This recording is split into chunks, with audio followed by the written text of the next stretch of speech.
Welcome to the MyBusiness podcast, where we sit down with local businesses and we talk about who they are, where they come from, and what inspires them to be in business. And welcome back to My Business Podcast. I'm Rob Verhoeve and I'm here today with Karen Hillen from My HR Partner. I'm really looking forward to this one, Karen. How are you? I'm good, thanks. How are you? Excellent. So just for people that don't know, and only I really know this, that I've had a couple of false starts with this one today. So we're in fine form today, but we're going to have a really good podcast, I can tell. Karen, tell us about My HR Partner. What do you guys do? Okay, My HR Partner, we're HR consultants, and basically we provide HR services to all sizes of businesses, but usually sort of the small to medium end of businesses. Obviously, they need to employ people, and I can do anything from some small business might just need some employment contracts or HR policies. They might need some ad hoc HR advice.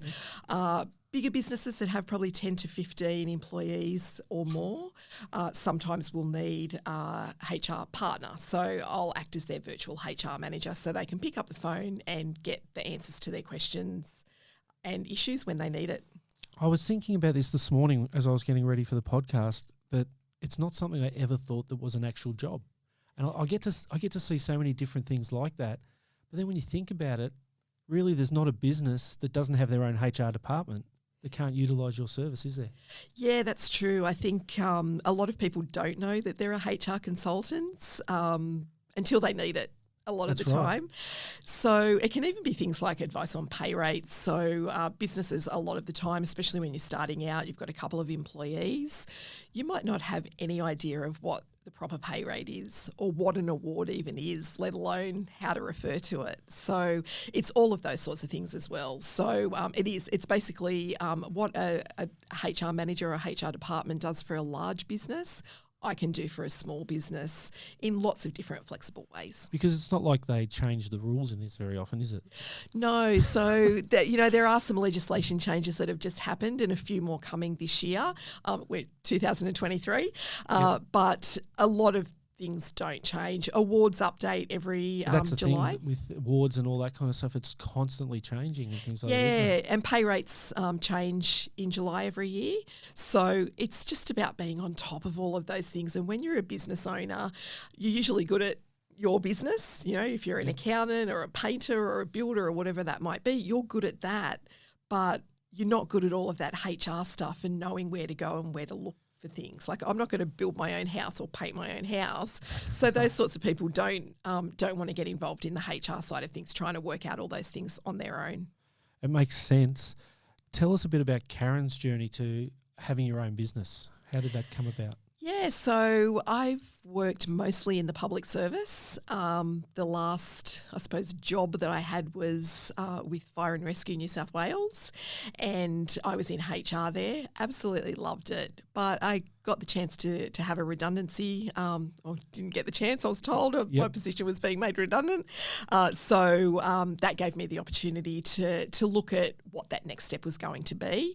My husband runs his own business, made it look really easy, so I thought, why not go out and do something on my own? I love helping people, so it made sense to use the HR skills and qualifications that I have to help small businesses that really do need that level of expertise that they probably don't even know where to get it. You don't know where to start when you're in. I mean, I worked in a big company and there was a direct line to HR, but when you start your own business and you've only got 2, 3 or less employees even, I think you said to me before that it can be one employee and you still need that advice from somewhere, don't you? Yeah, absolutely. And I suppose the way to think about it, once you've got one employee, you at least need an employment contract. Some policies are good, but, as long as you've got really good communication and clear expectations, maybe policies can come later. Once you've got 2 employees, there's a chance that there will be conflict or some type of grievance or complaint. So then it's really a good idea to start thinking about having some policies in place. So then you really do need some level of HR support. How long have you been doing My HR Partner? 11 years. Wow. Yeah, in HR a lot longer. Yep. But yeah, my own business for 11 years. So to be here still after 11 years, you must be doing something right. Yeah, I'm pretty proud of that. For somebody who came out of predominantly public service jobs, to run my own business for this amount of time. And I love it too. I love helping people. So it's really good to be able to help fellow small business owners navigate HR. Who does your HR? I don't employ people. Oh, there you go. So you're okay. So you're your own HR person. Aren't you? Yeah, look, I have. I hope you look after yourself. Yeah, look, I have employed a casual employee in the past, but I'm not really big enough to have any team at this stage. Who knows for the future? We're going to change that because there's going to be so many people wanting to get in touch with you that you'll need to probably employ five people. Sounds good. That's great. What's the biggest? The question I normally ask is, what's the biggest bugbear for you in the industry? But what's the thing that's been the toughest thing for you being in this industry? I think the toughest thing is when small businesses need to make people redundant. It's really tough for the business owner because it's not something they usually want to do, and they don't even know where to start. So that's usually the toughest thing when they really don't want to take that action, but they know they have to for the sake of the business, for the sake of the other employees.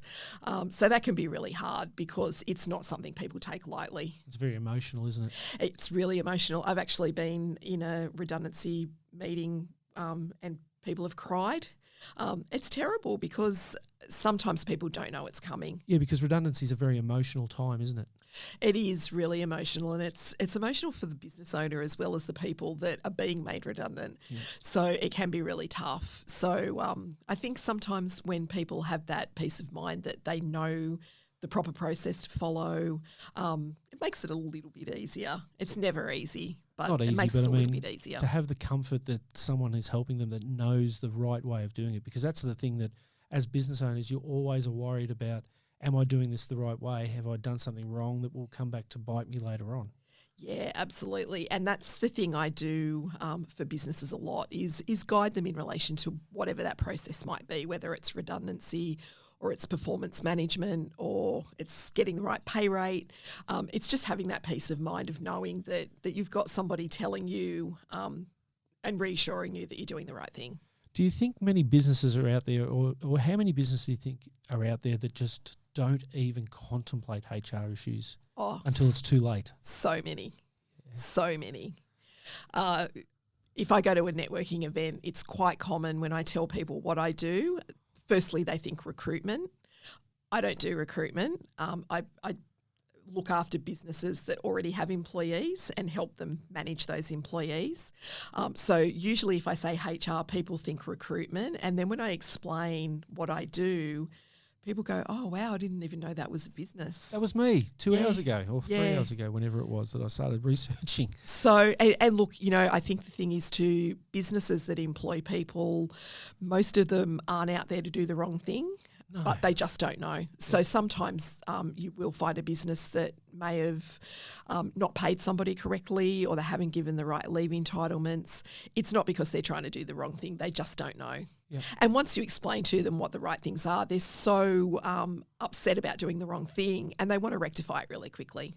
Isn't it? That's encouraging, isn't it? That the business owners, I agree with you, 99.9% of the business owners would just want to do the right thing. They do. So that's great.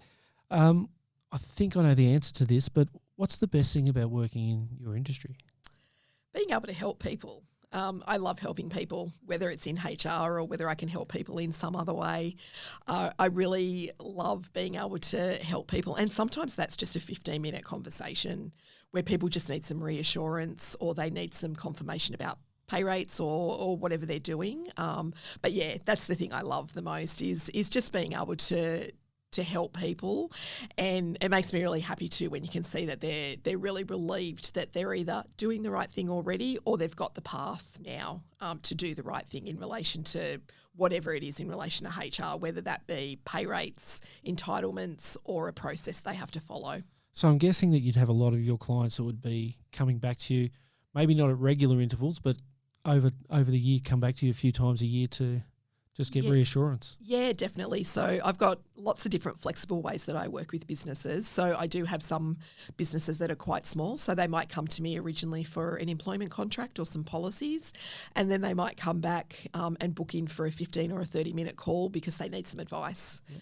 And then as they grow, they might get to the point where they actually become a regular client where they pay me a monthly retainer and I'm there on call for them when they need it. So there's lots of different ways to work with me.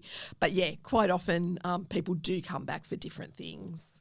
Now, we talked just before we started the podcast. Now, initially I would have thought that your only contact with these companies or businesses would have been the owner.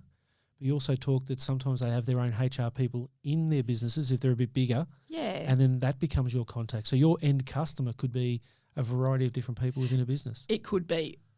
Majority, it's the business owner or some type of manager within the business.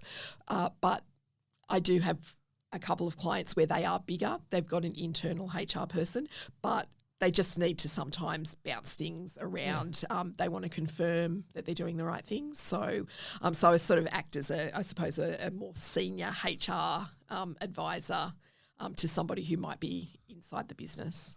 So if we're looking in the business world and we've got all these businesses that have no idea what they need, what's the best way for them? I guess, what should they be looking at or what should they be thinking about when they start the business? I suppose it really depends. If you're starting a business and you know that you've got to employ people straight away, then you should be looking to get some HR support. But I find a lot of the businesses I work with, they start off, it might just be them, then they start to grow.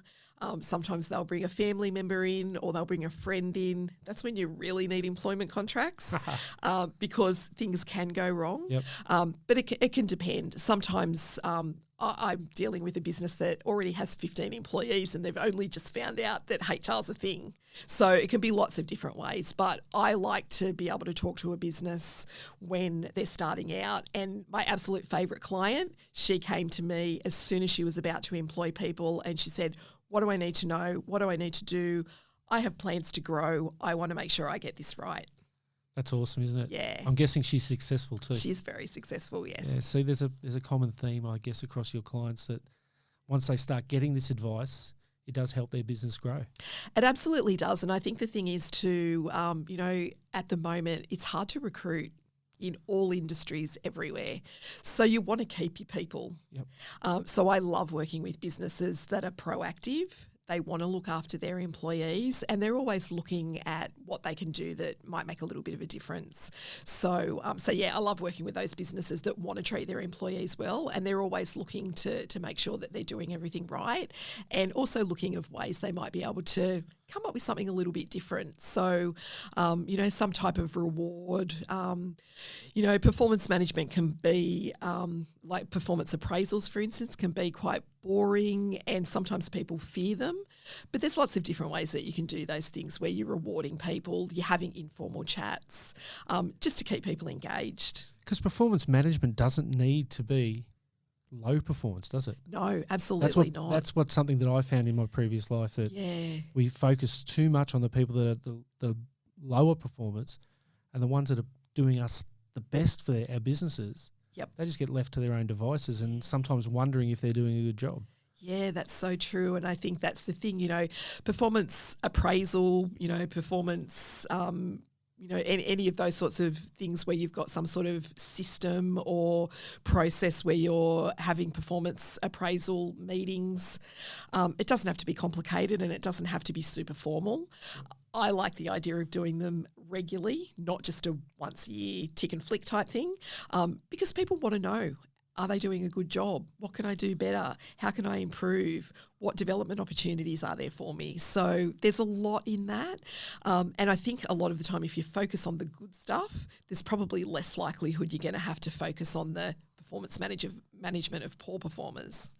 I like that one. I can already see that as a quote on your on your Facebook marketing, because that's exactly true. I mean, if you get everyone performing well, then you don't have low performers. Yeah, and I think the thing is too, like I said, it's hard to find good people, or any employees at the moment. So you want to make sure that you're doing everything possible to make sure that your good performance and your good employees are happy to stay. There's lots of different ways you can do that. That doesn't have to be expensive either. I used to work for an organisation who had birthday leave. So employees get the day off for their birthday. So there's little things like that you can just add to those extra things that reward people. I'm going to go and talk to Brett soon. That sounds like a good one. Actually, I think he has something like that. Yeah. Maybe it's just for him. I don't know. What's next for My HR Partner? I've got an online platform that I've just launched. Not probably promoting it as well as I should at the moment. Well, that's what we're here for. That's what Let's we're here promote for. it. So I've got a HR platform. It's probably for businesses that may only have a couple of employees. They're not quite at the stage of needing me, as a on-demand HR manager, but it's got lots of resources. It's got links to a lot of HR information. It's sort of like a one-stop shop. So instead of spending 2 or 3 hours searching for what you need on the internet or on the Fair Work website, everything's all in one place. Yep. It includes some HR advice calls as part of the subscription, and Q&A sessions and checklists and templates. So it's a good starting point for a business that needs HR help but doesn't need a lot of it, and probably is happy to do a lot of it themselves. And it's another way to deliver that service to your clients as well. Yeah, and they can, I've got clients all around Australia, so they can be anywhere. Yep. And they can access that information when they need it. So that was going to be my next bit, was about how do you conduct your calls and things like that? Is it through Zoom or Teams or Skype, whatever they call them these days? Most of it's just by on the phone. Yeah, but it really depends on what the client needs and what they're comfortable with. So if a client would prefer to jump on a Zoom, we can do that. I've just come from a client meeting where they wanted to meet in person. Yep. So luckily they were relatively local, so I could do that. But I like to make sure that I'm making the client as comfortable as possible. So whatever works for them, if I can accommodate it, then I'll do that. But the majority is by phone and email. Because if anyone looks at your Facebook page, they'll know exactly where you're based. Yep. Because there's some really nice photos of Coolangatta, which is one of the world's best places in the world. But you do service people all over Australia. Yeah, I do. So I am located in Coolangatta. I do a little bit of travelling down to sort of Sydney and the southern sort of area of Sydney. So sometimes I can visit clients down there as well. But predominantly it's by phone and email. So I've got clients in every state of Australia. Okay, so people want to get a hold of you because they've listened to this podcast, and thanks for listening to it. They want to get a hold of you. How do people get in contact with Karen? Yeah, so my website is myhrp.com.au, and if you go on there, there's lots of information about employment contracts, about HR policies. There are links there that you can book into a 10-minute free introductory call, and there are also links there for the 15-minute and the 30-minute paid HR advice calls. Okay, so now if you're a business owner and you're listening to this, I'm telling you now that you need to look after this kind of stuff for your business if you want to be successful in the long term. Get on MyHRP. That's right. Yeah, myhrp.com.au. I've been on the website. There's also awesome blogs on there too. I read the latest blog, which was about all the HR changes. Yep. And that kind of stuff it's going to make the difference. Karen, thank you so much for coming in. Time has flown. And I've enjoyed talking about this business with you. Thank you so much for having me. Maybe we'll see you again one day. Yep, that'd Excellent. be great. Thanks, Karen. Thanks for listening to the My Business podcast, brought to you by Media 8 on the Podfire platform. If you want to be on our podcast, please reach out to the team on all our socials at mybusiness.pod.